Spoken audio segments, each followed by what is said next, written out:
requires 2 semesters, or 2 years on a semester quarter basis, 60 semester units or 90 quarter units to get in. Then we also have a chemistry and the physiology courses for those that might be lacking a few units. Also, we have various tests that we give throughout the program. We have the comprehensive test CCE1, they call it, which goes over the basic sciences and the first part of the curriculum. Then before they graduate, we have the CCE2 that they must take before they can get their diploma. And then we look at the results of the state board. Our passing rate this last time was 83%, which isn't bad. We're required to have at least 60 on some tests and 70% pass on others, but 83% of our people passed. So that was a good rate. And we're competing against all the other schools, of course. So on that score, we have a lot of kind of gatekeepers at various points, like certain clinic entrance examinations before they start needling. Then you have so many hours of observation first when you're a student and you're going into clinic. You observe the doctor and other students apply the acupuncture principles and needling and herbology, whatever they're doing. Then the next one you go is supervised practice, where a licensed clinician stands over you while you put the needles in and or prescribe. The last phase is the longest phase. That's what we call individual or independent practice. They have the clinician or doctor come in and approve where you're going to put the needles. Then the doctor leaves, and of course you're with all these other students, and then you punch the needles in, but you've already pointed out the point, so that you're doing the right thing. So you see, all of these experiences help students to be successful, because I do happen to be a chiropractor as well. And when you first are treating patients, you're very nervous. It's nerve-wracking. You don't want to hurt anyone. The first order of business is do the patient no harm. And so it makes all of us nervous. And our students are the same way, and that's why we tell them, and I tell them, as librarian and as president, I tell them, the more clinical experience they can get, the more comfortable they would be. And you're not completely comfortable all the time. Everybody, you look at somebody, you keep asking yourself, am I doing this right? What if I overlooked anything? So we teach them to be careful.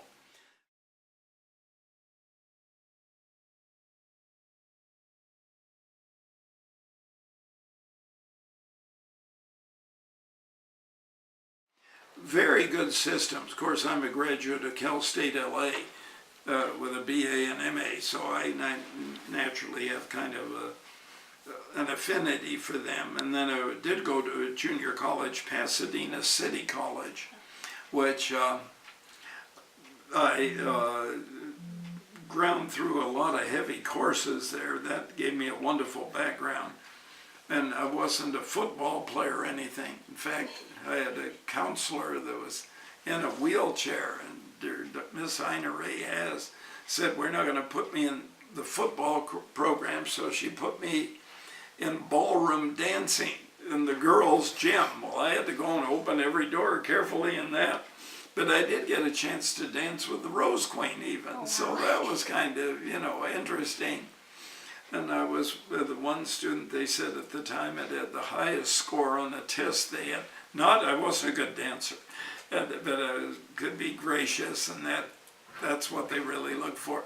But they had all these questions. How do you introduce an older person to a younger? How do you introduce a president to a young woman, an old woman, so on. And I knew a lot of those nuances, so that's the only reason I scored high. Now the advantage here would be, we're not asking that people completely bypass the University of California, California State. university or good community colleges. They have to come with 60 units minimum. Semester units are 90 quarter hours, but a good share of them come with baccalaureate degrees already. And the one girl, this lady, that's working in the library, we have two sisters, both are MDs from Vietnam. In fact, Cho, C-H-U, I think it is. And one's a gynecologist and one's an oncologist. I think the one that's working with me is an oncologist in this morning. So we have people with MD, we have people with PhD degrees. We've had them working in the library too. There's what they call the Korean Advanced Institute of Technology and Science in Korea. It's their MIT. Oh, they do high-ranking research. Well, I have several of those, have had several of those people in the library, and I've worked with them. We have a number on staff. So those are the kind of people that come and go through the program. Well, you see, and you say, why are they doing that? Why are they bypassing the University of California? Well, the University of California doesn't do anything in alternative medicine. And there are a lot of people that are into alternative medicine, like acupuncture, for example. And in chiropractic, chiropractic isn't a panacea, isn't something that cures all. No healing art is a panacea, you know. So, but the people that have exhausted all their medical remedies, they've tried everything and they're still in terrible pain. As a last resort, they go to a chiropractor. Now, if they get better, they're going to go back. Now, the chiropractors aren't successful with all of those either, but the ones that they are successful with get patients, and you just keep your office full. Famous lawyer, Melvin Belli, up in San Francisco, had terrible migraines, and he went to University of California, San Francisco's hospitals, went to Stanford, went to every place to try, because those headaches were debilitating to him. Finally, they said, well, try this lady chiropractor, you know, and think, what, a woman chiropractor? And she was about like Miss Quee, small, very small, petite. You wonder, well, how could that woman do something? She put him on the table and adjusted his neck. And he said, it's gone, it's gone. And he's gone back to her and sent more patients from his personal injury work than anything else. Well, that's the role of complementary medicine, and that people come here to get that training on top of their academic training, so then they can become practitioners, open up, put up a shingle, as they say, put up a sign that they're doctors of Asian medicine. And so that would be the advantage to coming here, say, opposed. But they've usually already been. In fact, Dr. Lily Lin earned her BS in biochemistry from Cal State San Bernardino. She's the deputy of the LA campus. She's in Taiwan now. And then her parents sent her to Colorado, where she earned an MS in management.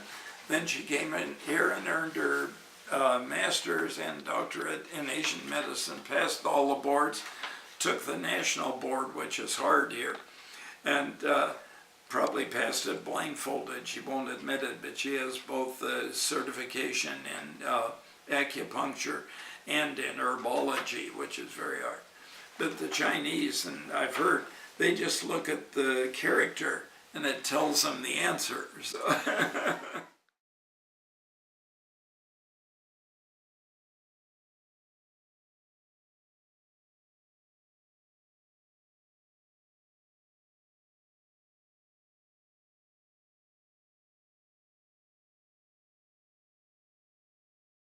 students. Well, this school naturally has to teach how to get along with people. You see, the role between a patient and a doctor requires all of this. And when you're in the public, in fact, when I started a practice in Canoga Park, California, out near Woodland Hills, near the Ventura County line, people from West Hills Hospital. The nurse called my assistant and said they wanted to talk with the doctor about maybe giving a lecture. And so my assistant came and said, "Doctor, they want to have you give a lecture." So I got on the phone with them, very nice ladies, nurses. And I said to them, "Oh, how did you get my name?" She said, "Well, we've heard a lot about you." I said, "Well, good, I hope." And she said, "Well, we wanted to talk with an educated doctor," translation, thought educated. She said, "We can't afford to pay you an honorarium, but we can go to Sambo's, which used to be a very nice restaurant right on Sherman Way in Canoga Park, and we'll buy you a steak dinner if you'll give us a lecture." Now, I didn't have a lot of money then. I'm not a billionaire now, but so I took them up on it. And you see, that's what we call outreach. Now, we teach our people to do that. You've got to speak to people. You've got to learn how to handle children. Sometimes they are kind of rigid. You've seen sometimes, I don't think it's just Asian people, but I think it's noticeable more with them that they're kind of reluctant to talk or to meet new people. Now, you don't want someone that just flows over everybody, but you have to be willing to kind of say hello and put the people comfortable when they're in your office. And so that's what they're learning here.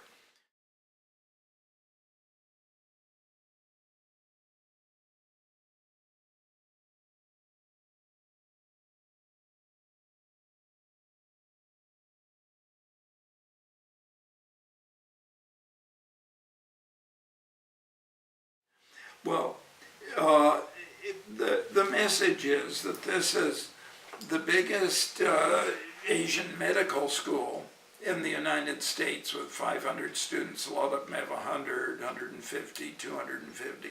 Now, there are many great Asian schools and other schools. Baxter University up in Washington State offers naturopathic degrees, offers some in psychology, nutrition. They all offer multiple degrees in general. And some of our, even what used to be chiropractic colleges, have become universities. And they're offering the Doctor of Education and Doctor of Psychology degrees. So there is an outflowing. But for Asian medicine, as it is now, somebody that wants to find a good Asian medical school, we would hope they would come to Anaheim. And enough people have come here. So I think that kind of shows. But your publicity helps, every bit of, that's why I always take the time. Anyone wants to see me, I always take the time to give them the time of day and to kind of show them the place. What message would you like to give to the residents and students of the city of Anaheim? Well, we're here to promote natural health. Our clinic is open. We have many wonderful interns that are highly qualified, and we would hope that students that are considering a career in complementary or alternative medicine would take a look at us, and especially those that are interested in acupuncture. It's different, because you have to learn Asian medical, or you have to learn Western medicine a bit too, and chiropractic even more so. You had to learn all, just like you were an MD.